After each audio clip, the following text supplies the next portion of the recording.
This week on the video version of the Business of Tech, a regulation roundup across the EU, US, and more, Amazon's growth numbers, cloud streaming services and how it could be another SaaS, labor and skills projections for the year, Chromebooks, tablets, and breaches, oh my, children's data privacy and what it's a symptom of, the link between broadband and jobs, and more.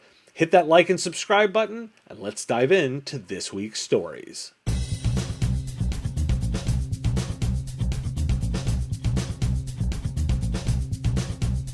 So, rounding out some earnings numbers. Amazon was also ridiculously successful. Amazon delivered net income of $8.1 billion on revenue of $108.5 billion, a record for the first quarter. AWS, now 15 years old, is a $54 billion business, and its growth rate is 32% year on year. Canalys has cloud computing data out. Spending on global cloud infrastructure services grew 35% to $41.8 billion in Q1 2021. In first place, Amazon Web Services, which accounts for 32% of total spend on cloud infrastructure. In second place was Microsoft Azure, which took 19% market share in Q1 2021 and grew 50% for the third consecutive quarter. Google Cloud grew 56% in Q1 and clinched a 7% market share. While I'm talking about Amazon, an appeals court has ruled that Amazon can be held liable for products sold on its marketplace by third-party sellers. This is the second time Amazon's position has been rejected. And it seems an internal audit discovered by Politico warned Amazon's leadership in 2015 that sales had unauthorized access to that third-party data and had one case in which the employee used access to improve sales. Now, why do we care? Explosive growth from the big tech providers as the pandemic accelerated the previous trends. Transform is the wrong word, as this was already happening. This just boosted the trend. Amazon v. Microsoft is the main event, but as noted last week, this is a new profit center for Google, and a 7% of a massive market is still huge. I couple that with the reckoning that's happening. Regulators are examining the impact from before the acceleration, which leads us into the next story. And continuing that regulation and government coverage, let's hit a couple of other recent moves. The EU has charged Apple with antitrust violations, the focus being on control of music streaming apps and the requirement to use Apple's in-app payment system. The U.S. Labor Secretary on Thursday indicated he believes a number of gig workers should be classified as employees and deserve work benefits. This suggests a shift in policy from the Biden administration. The Government Accountability Office released a report last week detailing some of the legacy government systems which are 50 years old and have no updates planned. Education is running a 46-year-old student information system, Health and Human Services a 50-year-old clinical and patient administration system, and Treasury a 51-year-old system with taxpayer information. The reports highlight the risks of those systems. And remember the New York broadband move from just last week? ISPs are suing to block the law requiring ISPs to sell $15 a month broadband plans. Governor Cuomo's reaction, quote, "Bring it on." Now, why do we care? I feel like Cuomo is summing up regulators perfectly. They're quite happy to take on these battles. From the EU to the Fed to the local level, technology has fallen from grace. Want a sign of a mature market? Pushback sure is one of them. And take comfort the next time you deal with a customer legacy system. It could be worse. On Friday, I highlighted the story of Basecamp. The company moved to prohibit societal and political discussions at work and offered severance packages for those who disagreed. So far, roughly a third of employees have taken the deal. Now, why do we care? My takeaway for business leaders is that shutting down the conversation is the one path you can't take. That's especially true once you start these conversations. The Babook ransomware gang, which has only been in existence for a few months, have already announced plans to quit. They've hit their goals, specifically citing breaching the Metropolitan Police Department. Their plan is to open source their malware. Of course, there are always new gangs. N3T Worm is launched, targeting Israeli companies starting last week. They're following the pattern, a leak site to show stolen files to scare victims into payments. Techniques are getting more unique too. There's a new research finding about using ICMP ping for command and control activities. Dubbed pingback, this targets Windows 64-bit systems and uses DLL hijacking for persistence. Now, why do we care? It's all about the strategy details. A ransomware gang doesn't have to last long to hit their business plan. This one is now boosting those who will come behind them by going open source. The extortion play is clearly systemized. Layer that in with the ease of acquiring the tools, it's easy to see how this is such a growing business. With that, it's also easy to see the motivation to continue to innovate. Of course, we see new techniques. The incentives are all there. This only really stops when the incentive structure is changed. When it's this easy and this successful, it will just keep coming. Blade, the French startup behind cloud gaming service Shadow, has been acquired by Octave Kalba's fund following a commercial court order. Kalba is better known for the founder of OVH Cloud, a French cloud hosting company. He's acquiring Blade and Shadow through his investment fund, not OVH Cloud. Blade had declared bankruptcy and was going through the reorganization process.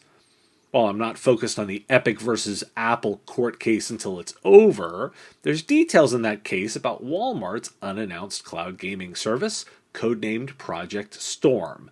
Confidential emails are revealed and detail the technology based on Liquid Sky, which is another Windows PC for cloud gaming solution. It uses IBM's Cloud's bare metal servers and NVIDIA GPUs.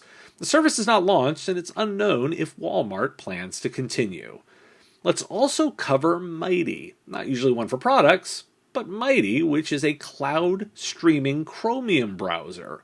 Designed to make Chrome faster, over the last 2 years, Mighty has custom designed a server to help keep costs low, built a low latency networking protocol, and forked Chromium to, quote, integrate directly with various low-level render encoder pipelines.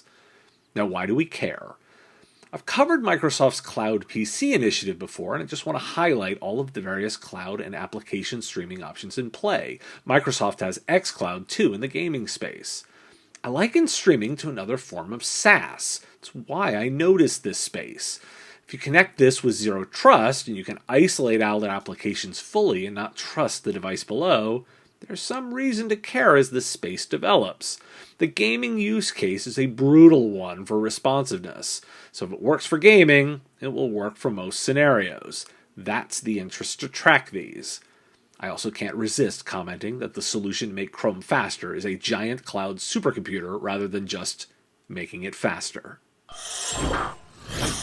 In a trend update, OpenVault has released new data on broadband usage from the past year. It's up 40% year over year, and the prediction is that by December 2021, the average broadband consumption per household will be around 600 to 650 gigabytes. That's 6 times the number from 2015. Axios pulled together some context. Comcast last week reported it will see double-digit growth in broadband additions this year compared to 2019. It added 461,000 customers in the first quarter of 2021. Now, why do we care? Accelerant. Easy trend to spot, but true. That's what the pandemic did. Take a moment and absorb that 650 gigabytes is the average consumption level for a household. And why do we care? On Thursday, the House Energy and Commerce Subcommittee on Communications and Technology is holding a hearing on broadband equity. Expect this dependency to come up? I sure do. I maintain IT services companies should be applauding all this. More broadband is more service opportunity.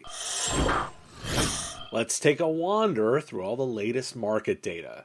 Canalys released first quarter shipment numbers for Chromebooks and tablets. The worldwide total PC market grew for a fourth straight quarter, with shipments up 53.1% year on year. Chromebooks specifically were up 274.6%, and tablets 51.8%. Context says that the revenue growth through distribution in Europe could be up 10% year-on-year in Q2 and predicts 8.5% in Q3 and 8% in Q4. Their pessimistic predictions: 7% in Q2, 3% in Q3, and 4% in Q4. And in this, the Ponemon Institute has released a report indicating that 51% of organizations have experienced a data breach caused by a third party. 44% of organizations have experienced a breach within the last 12 months, with 74% saying it was the result of giving too much privileged access to third parties. Over half of respondents say their organizations are not assessing the security and privacy practices of all third parties before granting them access to sensitive and confidential information. So why do we care?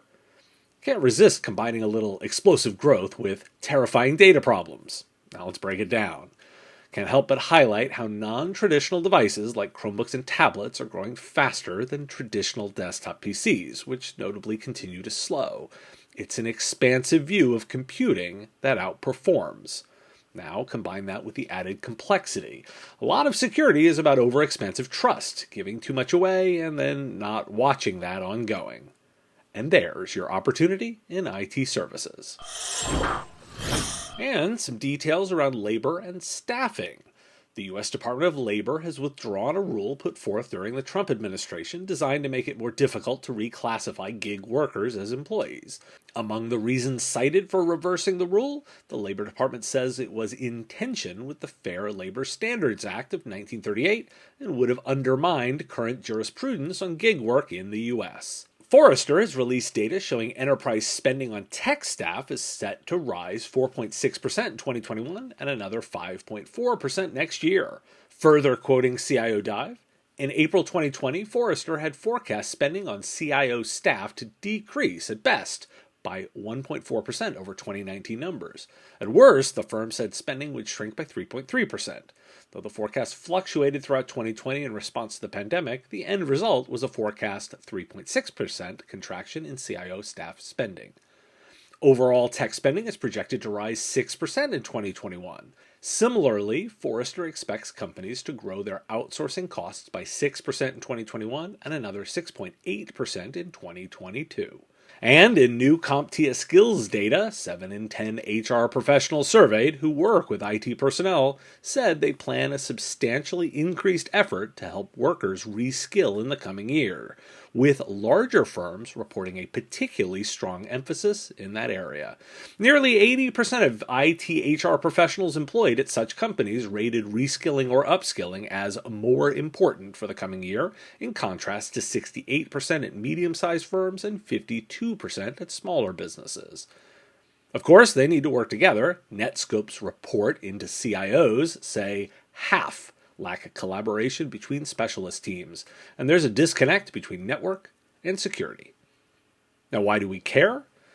How's this for a story? Staff are hard to find. Outsourcing will continue to grow. Companies need to ensure they keep investing in the ones they have, because remember, they're hard to find. And Forrester got it wrong in their prediction last year. And the cherry on top, network and security professionals are not great at working together. Owning gig workers, it isn't necessarily the solution. Want to ask, why do we care? T-shirts, stickers,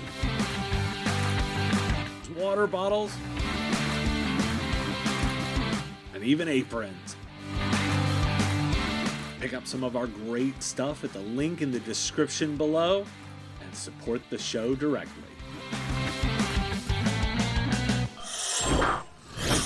Snap released their diversity report. It's slow progress. 47% of its employees being white and 65% male.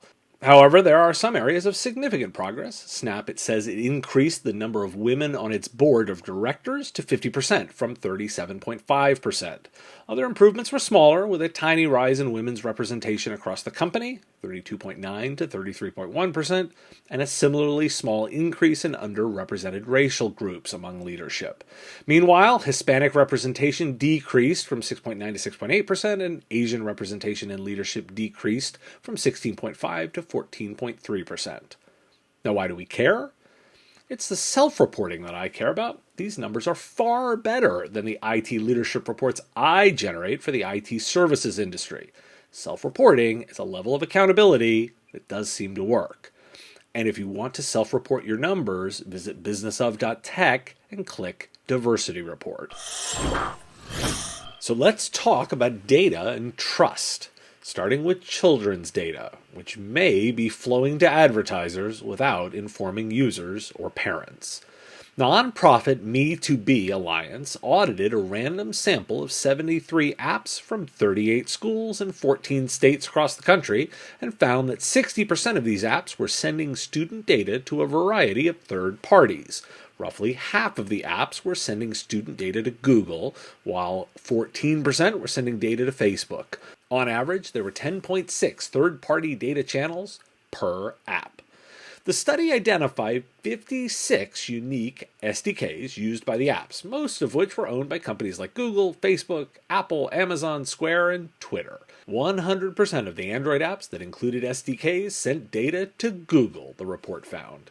In total, 18% of the apps included what Me2B deem very high risk, although none of the private school apps sampled in the study included any of the very high risk third parties. Additionally, public schools in general were found to be more likely to send student data to third parties than private schools, with 67% of public school apps sending data versus 57% of private school apps. Now, trust. PCmatic has released a cybersecurity perception survey. Americans are concerned. 57% of Americans responded that they do not believe the U.S. federal government is prepared to defend itself from cyber threats. Nearly 61% of Americans believe the federal government should be doing more to protect American citizens from cyber threats.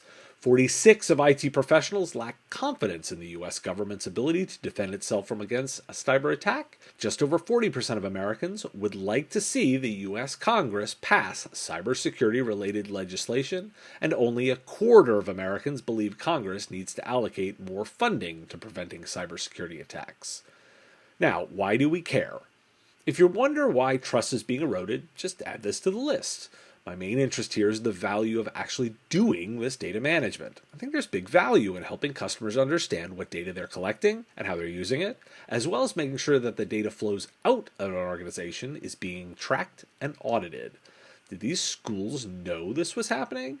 If it's an active decision, that's one thing. If it's passive, you end up with data like the perception of government cybersecurity. With security on our mind, how do we better communicate that data? The Cloud Security Notification Framework is a new working group with Microsoft, Google, and IBM and others that's intending to create a new and open standard for passing on security information to logging and security platforms. The idea? Start with security alerts, then find a common format to communicate and track these. They currently have a process in place, and next up is testing. The hope is that in October to demonstrate what it looks like before and after the framework, and then push for further adoption. So why do we care? Pushing to adopt standards on data sharing is going to be a key component as we move to more and more data breach notification. A standardized format for this data matters. Providers should be asking for this feature. Wondering what can be done with data? Let's highlight some work by The Intercept over law enforcement agencies extracting data from cars. U.S. Customs and Border Patrol has purchased vehicle forensic kits, which, quote, promise cops access to a vast array of sensitive personal information quietly stored in the infotainment consoles and various other computers used by modern vehicles. A tapestry of personal details akin to what CBP might get when cracking into one's personal phone. The claims are that this data can include recent destinations, favorite locations, call logs, contact lists, SMS messages, emails, pictures, videos, social media feeds, and the navigation history of everywhere the vehicle has been. The idea? You might have this on your smartphone, and now you can get it from a car.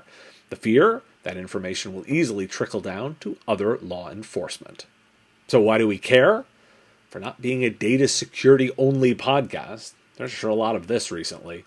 Add this to my list of unlikely sources to have to do data management on, and another reason why this is a powerful offering. Broadband update. Deloitte has some new data. The first bit sounds like data we've reported before. 6 million Americans, roughly 5% of the population, lacked access to broadband internet speeds of at least 4 megabytes per second. Here's the new data. Deloitte estimates more than 875,000 new jobs and $186 billion in additional economic output would have occurred in 2019 had there been a 10-point increase in broadband access in 2014. Now, why do we care? It's that second bit I really care about. There's a direct link between economic growth and jobs that broadband gives. IT services companies should be pushing for investments in broadband. That grows new customers and it grows new services opportunities. And here's the data to prove it. You knew there would also be work from home data. I want to cite a study from the National Bureau of Economic Research. A good rule, think 50-40. About half the people can work from home, and the typical plan for those people involves 2 work days a week at home, or 40% of the week. Quote, business leaders often mention concerns around workplace culture, motivation, and innovation as important reasons to bring workers on site 3 or more days per week, the study says. But there are also clear benefits to having a day or 2 of off-site work every week across practically every category. In fact, the researchers found a lot of people would even take pay cuts to work from home 2 or 3 days a week going forward. Half the staff at home 2 days a week. Your company might differ, but that's a pretty good starting point. Google has announced their policy, and it's close to that. 60% of workers will spend a few days a week in the office, 20% will work in new office locations, and 20% will work from home. From the company's own survey data, about 62% of Googlers want to return to the office, but just 8% said full-time. Also of note, job growth in tech hubs is actually slower than other cities. It's not because of the tech jobs, however. It's because of the support jobs like coffee and lunch places to shopping places that serve those workers. The thinking is those jobs might disappear for good. So why do we care? I asked why go back to the office in a recent editorial, and, well, here's some reasons why. Those benefits of designing work around the various configurations are what we care about. This study is a good starting point. On the jobs note, the interest in learning about local changes to the economy and how they affect your customers. If you're in IT services, you care about how your customers' businesses are being impacted. It's 2 or 3 levels removed, and so even more vital to track and learn. Your weekend research, a Wired piece on a data breach in mental health. In Finland, hackers broke into a mental health startup systems, which were positioned as an easy-to-use system and designed to bring the services to the masses. The largest network of private mental health providers in the country, Vastaamo, was breached, and 30,000 people received a ransom demand over their confidential data, including detailed patient notes. The piece details the software, the breach, and the impact, plus the impact of legislation along the way. So why do we care? I'm going to talk about mental health in an editorial this weekend, and one of the themes there is openness. This data has huge impact to those patients who were breached, in many ways because the data was considered highly confidential due to the potential shame of mental health. One of the ways to make data breaches like this less valuable is to make the data less valuable. Regardless, the story of the breach and consequences is a valuable case study to understand. Thanks for tuning in to This Week in the Business of Tech. Shows come out each week, pulling together the daily podcast. If you like this show, please hit that like button and subscribe to the channel. The content here is possible because of supporters like you. If you want access to shows early, answers to your questions, and private interactions, join our Patreon. It's pay what you want. You decide what the content is worth. Join at patreon.com/MSPradio. Patreons also get access to the written versions of every story as they come out. If you want the stories right away, you can get them on the daily podcast. Find The Business of Tech on Apple Podcasts, Spotify, Google Podcasts, or wherever you get your shows. Subscribe links at businessof.tech, and I'll talk to you again next week.